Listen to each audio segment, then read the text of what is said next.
நீதிமொழிகள் அதிகாரம் 6.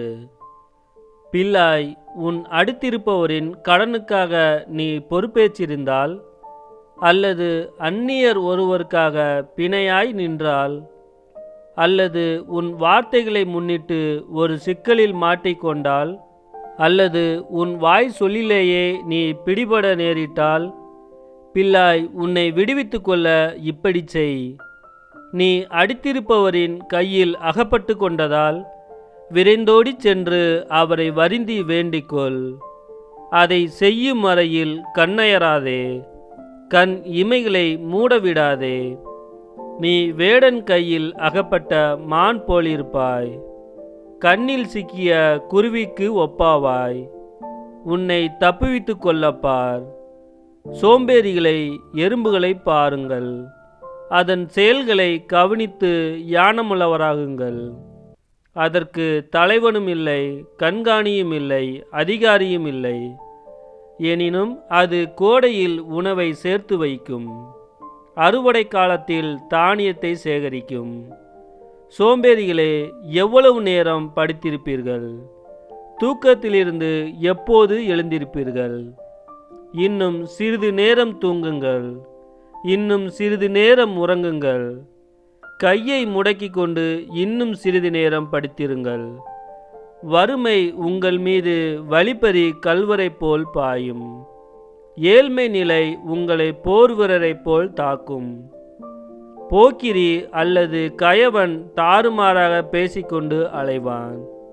அவன் கண் சிமிட்டுவான், காலால் செய்தி தெரிவிப்பான், விரலால் சைகை காட்டுவான். அவன் தன் வஞ்சக உள்ளத்தில் சதித்திட்டம் வகுப்பான், எங்கும் சண்டை மூட்டி விடுவான். ஆகையால் அவனுக்கு எதிர்பாராத நேரத்தில் கேடு வரும். திடீரென்று அழிந்து போவான், மீளமாட்டான். ஆண்டவர் வெறுப்பவை 6, 7வது ஒன்றும் அவரது வெறுப்புக்கு உரியது.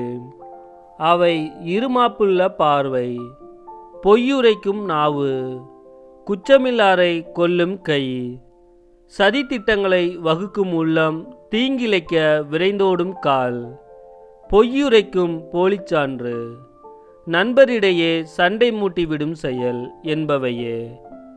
பிள்ளாய், உன் தந்தையின் கட்டளைகளை கடைபிடி, தாயின் அறிவுரையை புறக்கணிக்காதே. அவற்றை எப்போதும் உன் இதயத்தில் இருத்தி வை. உன் கழுத்துக்கு மாலையென அணிந்து கொள். நீ நடந்து செல்லும்போது அவை உனக்கு வழிகாட்டும். நீ படுத்திருக்கும்போது அவை உன்னை காவல் காக்கும். விழித்திருக்கும்போது உன்னுடன் உரையாடும். கட்டளை என்பது ஒரு விளக்கு, அறிவுரை என்பது ஒளி. கண்டித்தாலும் தண்டித்தாலும் நல்வாழ்வுக்கு வழி. அவை உன்னை விலைமகளிடமிருந்து, தேனொழுக பேசும் பரத்தமையிடமிருந்து விலகியிருக்கச் செய்யும். உன் உள்ளத்தால் அவளது அழகை இச்சியாதே, அவள் கண்ணடித்தால் மயங்கிவிடாதே. விலைமகளின் விலை ஒருவேளை சோறுதான், ஆனால் பிறன் மனையாலோ உயிரையே வேட்டையாடி விடுவாள். ஒருவன் தன் மடியில் நெருப்பை வைத்திருந்தால் அவனது ஆடை எரிந்து போகாமல் இருக்குமா? ஒருவன் தழல் மீது நடந்து சென்றால் அவன் கால் வெந்து போகாமல் இருக்குமா? பிறன் மனை நயப்பவன் செயலும் இத்தகையதே. அவளை தொடும் எவனும் தண்டனைக்கு தப்பமாட்டான். திருடன் தன் பசியை தீர்க்க திருடினால் அவனை மக்கள் பெருங்குற்றவாளி என கருதாதிருக்கலாம். ஆனால் அவன் பிடிபடும் பொழுது 7 மடங்காக திருப்பி கொடுக்க வேண்டும். தன் குடும்ப சொத்து முழுவதையுமே கொடுத்துவிட நேரிடும். கற்பு நெறி தவறுகிறவன் மதிகேடன். அவ்வாறு செய்வோன் தன்னையே அழித்து கொள்கிறான்.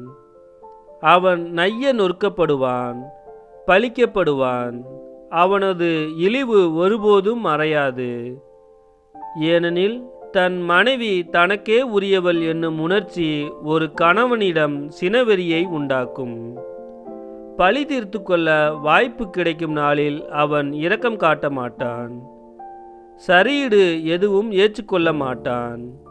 எவ்வளவு பொருள் கொடுத்தாலும் அவன் சினம் தணியாது.